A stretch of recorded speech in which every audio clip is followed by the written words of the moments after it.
Hello, everyone. My name is Jesse. I am the Dreaming Gamer, and welcome to a sub podcast called The Incompletionist.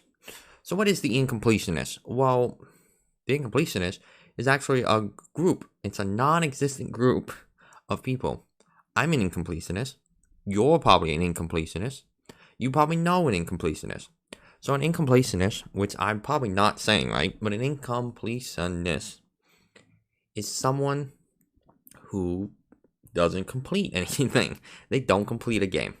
So, 1 out of every 5 people complete a game. I think I read somewhere 20% of people don't complete games, something like that. So, I am notoriously bad at buying games and then never beating them. And some people do that because they don't want to lose the game. They don't want the game to end. And I'm not that way. I don't, because I just lose interest. I get bored. I get stuck. As being an older gamer, I don't always immediately go to the internet because I don't think of going to the internet. And also I feel kind of dumb going to the internet because, before you had YouTube and all this stuff, you used to go online to when the internet existed, but before YouTube took off, you used to go to forums like GameFAQs, and you used to get your information from there. And then if it didn't have a guide, you could get it from the board. Problem is, because it's the internet, there's always someone like, oh, how do I get past level 3? And then there'd be like 5 comments of, oh, you're dumb. It's so easy. Oh, I don't know how you couldn't figure it out. Oh, you're stupid. And then like you get this. Growing up in that environment, you get this idea that going online makes you dumb. It doesn't help that it's added. Anyway, so I just don't always go online. But I have a lot of games that I don't complete. I'm not a completionist. I do not complete games. It's just that simple. I'm an incompletionist. So what is this series? Is this just going to be me talking about incompleting stuff? No, this is me talking about games. It is a review. It is an incompletionist review series. I mean, you probably figured that out by the title, but I'm going to be talking about just games that I've played. I haven't beaten, haven't gotten anywhere in. I may have put an hour in. I may have put 50 hours in. I may have played the game nonstop for a week. I may have played the game like once every month. But the game I want to talk about is a game that I felt didn't get a whole lot of a lot of easy answers. I've noticed is Mortal Kombat 11 for the Switch. So I noticed I recently bought the game. I've wanted to get into Mortal Kombat because even if I'm bad at it, is because I knew about the unlockables, about all the unlockable stuff, and I love me some unlockables, and so I wanted to dive into that, but I didn't know if I wanted it for the computer or the Switch. So a grindy game like that, I decided to get it for the Switch. But I knew I'd already heard about all the drama about how it's a downgrade graphically, performance-wise. And so I went to the internet to find out. And the internet's just loaded with either stuff like, I watched this one video about this guy who just hammered he just hammered home that Mortal Kombat 11 is terrible. He put it right up there with shovelware, bad ports, and Mario and Rabbids as just this awful game. And so, which I played Mario and Rabbids, and that's a really good game, so I don't know why he puts it there. But, to each their own. So I decided after watching some more videos and people talking about stuff, I decided to take the dive. And I know this is going to be weird in a podcast form, so that's why this is a sub-series. But, so I bought Mortal Kombat 11 Ultimate for the Switch, and let me address the big topic, the graphics. So, yes, the graphics are pared down.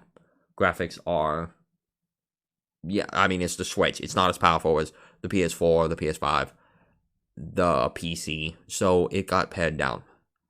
The graphics remind me of, honestly, it reminds me of a PS2 game at times.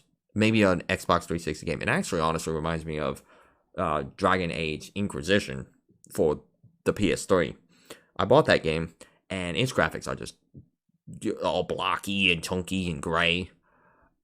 So that's a bigger issue on the crypt mode. So I'm getting ahead of myself. So graphically, the characters look great. The characters look decent. They have everyone in all the videos I watch, they pointed out about the hair, and yeah, the hair's weird. You got like this straw kind of looking hair. The hair kind of looks like it has like it exists as an entity by itself. It's really, really weird, and that's the biggest glaring problem in that. The blood looks less like blood and more like paste, and so why still gruesome? It does kind of take away from some of the gruesomeness, which I mean is not a bad thing. The everything else kind of has that downgrade. If you ever play a game on the PC on low settings, that's pretty much what it looks like. Where it suffers the most is the crypt. The crypt is a mode where you spend your hard-earned combat coins to unlock stuff, concept art, fatalities, gear, all kinds of stuff, and I'm not even gonna lie, it's rough. It is rough looking. Now, granted, I play mostly on portable, and that's my fault apparently, because graphically it's still the same, but performance wise, it's better on docked than it is portable. But the crypt looks like a PS2 game. It has PS2 graphics. It has PS2 shading. I mean, they did what they could. There's no skybox, so it's just this gray blob above you. And they did what they could. The character customization, that has significant slowdown. The game does not run at 60 frames per second. Nope.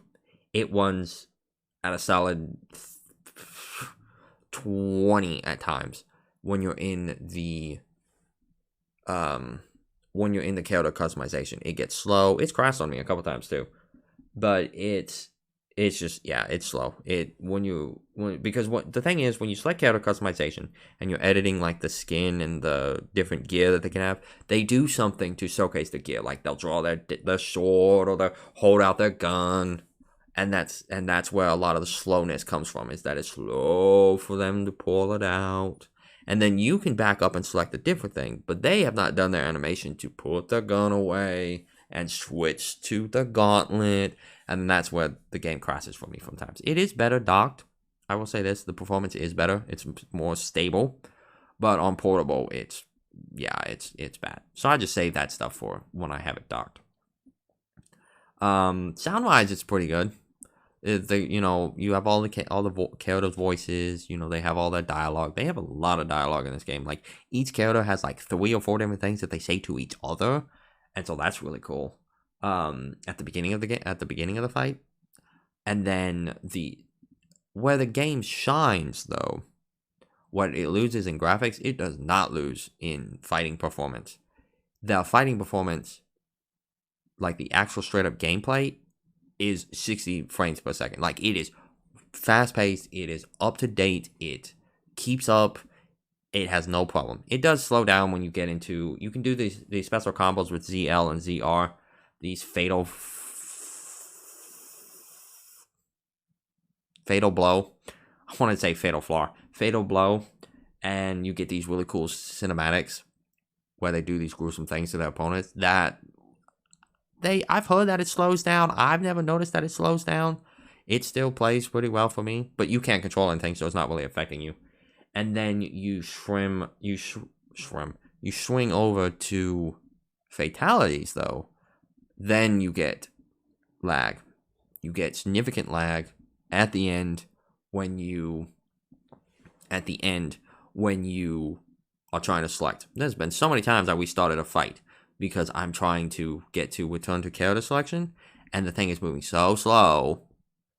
I'm sitting here hitting A because that's the type of gamer I am, and I end up just going right into it. Because it just, when you win a fight, it has to give you your character's level, it has to give you levels, it has to give you experience for your gear, it has to give you it has to give you coins and hearts if you did a fatality. And yeah, I mean, and then the story mode, which I heard the story mode graphics are done in the actual, like, the movies are actually done the way that's supposed to be, the high definition, but then it slows down when it transitions to the Switch version, and the backgrounds are not as detailed. And I know I'm hopping on graphics, which is weird for me because I'm not really a graphics player. But I feel like it should be noted and discussed more about the graphics and the performance. The online still works. I don't play online, but the stuff that requires the online, which, by the way, Mortal Kombat 11 requires online all the time, constantly. That, like, you don't, like, let me rephrase that. So one reviewer that I listened to said that you had to be online to play it. That's it. You just had to be online, and that's not the case. I guess maybe when it first came out, it did. But you can play offline. You just can't do towers offline. And you can't go to the crypt offline, which is dumb, but you can still make money. And then you can just, when you're at home, you can then hook up to the internet and then play online. And then play on the crypt and spend your money. And then, what else? I mean, it's Mortal Kombat. And Mortal Kombat Ultimate has like 40 characters to it. Each one has a variety of different gear and just skins and just a whole bunch to unlock. So this rambling review, I think Mortal Kombat 11, I think you really need to ask yourself what type of gamer you are. Are you a gamer that can that has time and the freedom to sit down on your couch or in your office and play Mortal Kombat on a console or a PC? If you say yes, I would get Mortal Kombat 11 for that. However, if you are a gamer that has children, that has responsibilities, and are always up and moving around, and your gaming is more spent like at night or the few fleeting moments in between your day, the Switch is not a bad version to get. It can play against opponents regardless of the system.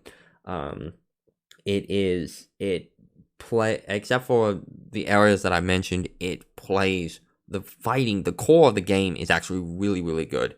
It's not as smooth or seamless as, say, some other ports. I was going to say Dragon Ball Z Fighters, but that's not true. I bought Dragon Ball Z Fighters for the Switch, and I got irritated at how long it took to load because I'm an impatient person. So I ended up switching over to buying it on the PC, but now they seem to have fixed it. I am excited if we are getting that Switch Pro, that Switch Up, that new Nintendo Switch. I would like to see what Mortal Kombat can do on there. It wouldn't be a re-release. Hopefully, it could just be, since it's a more powerful system, it'll load it faster, and that's really what I want. If the crypt and if the crypt and the fatalities could move faster, I'd be happy. Now, another thing that slows down is in the end of the classic towers, you fight the villain Quantica. She's this time-controlling boss, and her sections, she switches arenas. She switches the level twice, and it freezes at certain points. It's only for a split second, but that's rough. That's rough on it. It is probably it's probably the game that pushed the Switch to its limit, and an example of why we need a Switch Pro. So I've owned the game for, I'd say, about 2 weeks, and I have played whenever it was on sale last, and because I would not buy that game for full price. I wouldn't buy it on the computer for full price. I will gladly buy it when it's on sale, though. But that's just me with fighters. It is an example. So I've had it for 2 weeks, and I've played probably about 11 or 12 hours. It's really on a fast track to being in my top 3 woes, which generally means that I've played about 50 hours. I don't know if it'll keep going that high, but it's really fun to just kind of pick up and play. The load, it does take maybe a minute, 2 minutes to get into the actual game, but that's not that bad. You just turn it on and get ready, and then you can just boom, just right into a match before you know it. And so that's I like that. I like Mortal Kombat 11 Ultimate for the Switch. I recommend it. Like I said, if you have the time to play it on the console, go ahead and get it on the console or the PC. But if you are someone who has a more hectic life, go ahead and get it on the Switch. But I want to thank you guys for listening to the Incompletionist ramble about Mortal Kombat 11. I'll be back with more reviews because I have a problem and I buy too many games that I never beat. So, but yeah, I hope you guys have a good rest of your day, and I will catch you guys next time.